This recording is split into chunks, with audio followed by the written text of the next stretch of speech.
இயேசு கிறிஸ்துவின் இடிநேற்று என்ப நாமத்தில் உங்கள் அனைவரையும் நான் வாழ்த்துகிறேன். இந்த காணொளி வழியாய் ஆண்டவருடைய வார்த்தைகளை பேசுவதில் நான் மிக்க மகிழ்ச்சி அடைகிறேன். ஆண்டவர் உங்களை ஆசீர்வதித்து வழி நடத்துவாராக.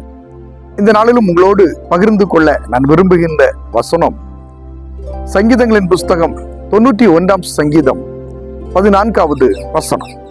அவன் என்னிடத்தில் வாஞ்சியாய் இருக்கிறபடியால் அவனை விடுவிப்பேன். என் நாமத்தை அவன் அறிந்திருக்கிறபடியால் உயர்ந்த அடைக்கலத்திலே வைப்பேன். இந்த வசனத்தில் 2 காரியங்கள் சொல்லப்பட்டிருக்கிறது. ஒன்று, கர்த்தருடைய நாமத்தை அறிகின்ற அறிவு. இன்னொன்று, ஆண்டவரிடத்தில் வாஞ்சியாய் இருக்கிற அனுபவம்.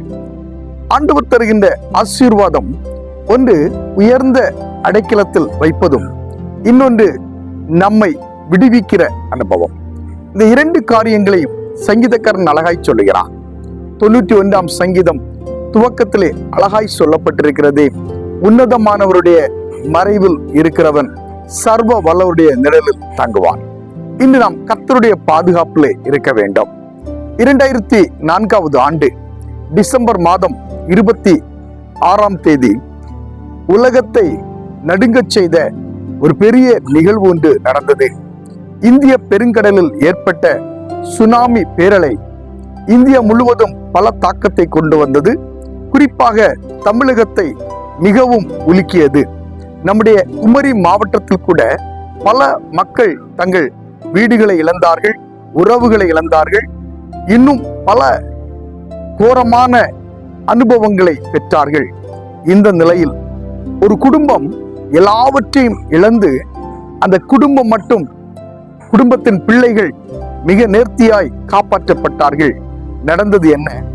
அன்று ஞாயிற்றுக்கிழமை ஆராதனைக்கு சென்றவர்கள் வீட்டிற்கு வருகின்ற நேரத்தில் எல்லாரும் சொன்னார்கள், கடல் உள்வாங்கி விட்டது. அதை பார்ப்பதற்காக எல்லாரும் கடலுக்கு சென்றார்கள்.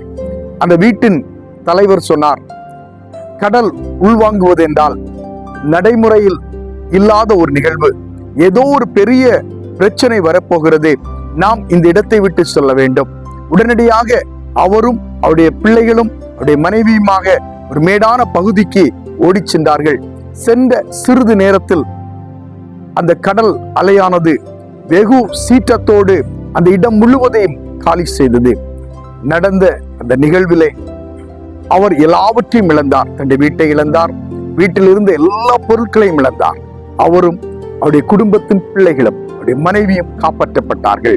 ஒரே ஒரு காரியம், உயர்வான இடத்தை நோக்கி அவர்கள் சென்ற காரணத்தினால். எனக்கு அன்பானவர்களே, ஆண்டவர் இந்த உலகத்தை படைத்திருக்கிறார், நம்ம எல்லாம் உருவாக்கி இருக்கிறார், ஞானத்தை கொடுத்திருக்கிறார். ஆண்டவர் நம்மிடத்தில் விரும்புகின்ற ஒரே ஒரு காரியம், ஒன்று, கர்த்தரை அறிகின்ற அறிவு நமக்குள் வர வேண்டும். அவர் மீது நம்பிக்கை கொள்ளுகின்ற அந்த வாஞ்சையை கர்த்தர் எதிர்பார்க்கிறார். யார் ஒருவர் கர்த்தர் மீது நம்பிக்கை கொண்டு அவரை பின்பற்றுகிறார்களோ அவர்களை கர்த்தர் விடுவிக்கிறார். யார் ஒருவர் கர்த்தர் மீது வாஞ்சை கொண்டு அவரோடு கூட ஒவ்வொரு நாளும் அனுதினமும் அவரோடு பேசுகிறார்களோ அவர்களை உயர்ந்த அடைக்கலத்தில் கர்த்தர் வைக்கிறார். ஆண்டவர் கண்மலையும் மீட்பருமாயிருந்து நம்மை வழிநடத்துகிற ஆண்டவர். இந்த காலை நேரத்தில் கர்த்தருடைய சமூகத்தில் நிற்கிற நம்மை பார்த்து ஆண்டவர் சொல்லுகிறார், நாம் அவர் மீது வாஞ்சை கொண்டால் நம்மை உயர்ந்த அடைக்கலத்திலே ஆண்டவர் வைத்திருக்கிறார். கர்த்தருடைய நாமத்தை நாம் அறிந்திருக்கிறபடியினால் ஒவ்வொரு நாளும் கர்த்தரை நோக்கி நாம் ஜெபிக்க அழைக்கப்படுகிறோம். ஆகவே நம்முடைய எதிர்பார்ப்பு, நம்முடைய எண்ணங்கள் ஒவ்வொரு நாளும் கர்த்தரோடு பேசுகிற அனுபவம், கர்த்தரை அறிகிற அறிவு, அவர் மீது நம்பிக்கை கொள்ளுகின்ற அந்த விசுவாசம், இப்படி முன்னேறி செல்கின்ற பொழுது ஆண்டவர் நம்மை உயர்ந்த அடைக்கலத்திலும் விடுதலையோடு கூடிய ஒரு வாழ்விலும் நம்மை ஒவ்வொரு நாளும் முன்னேறச் செய்வார். ஆகவே இந்த நாளிலே கர்த்தருடைய சமூகத்திலே நம்மை முழுவதும் தாழ்த்தி ஒப்புக் கொடுப்போம். ஆண்டவருடைய இரக்கத்தை பெற்றுக் கொள்வோம். ஒவ்வொரு நாளும் கர்த்தருடைய பாதுகாப்பிலே நாம் இருப்போம். ஆண்டவர் உங்கள் அனைவரையும் ஆசீர்வதிப்பாராக.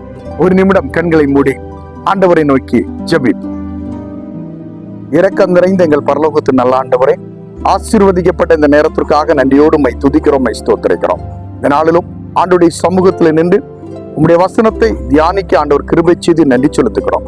யார் ஒருவர் கர்த்தர் மீது வாஞ்சை கொண்டும் அவர் மீது நம்பிக்கை கொண்டும் அவருடைய நாமத்தை அறிந்திருக்கிறார்களோ அவர்களை ஆண்டவர் ஆசீர்வதிக்கிறீர், பலப்படுத்துகிறீர். குறிப்பாக அவர்களை உயர்ந்த அடைக்கலத்திலே வைக்கிறீர் என்பதை நம்பி இருக்கிறோம்.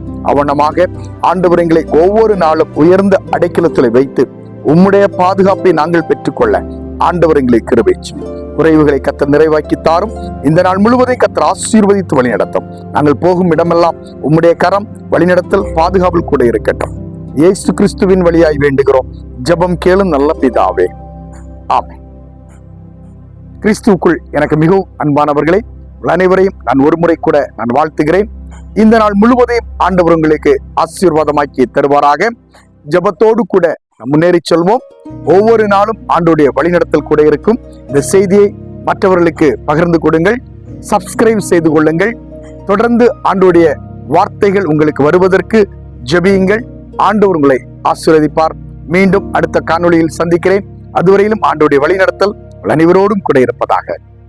ஆமென்.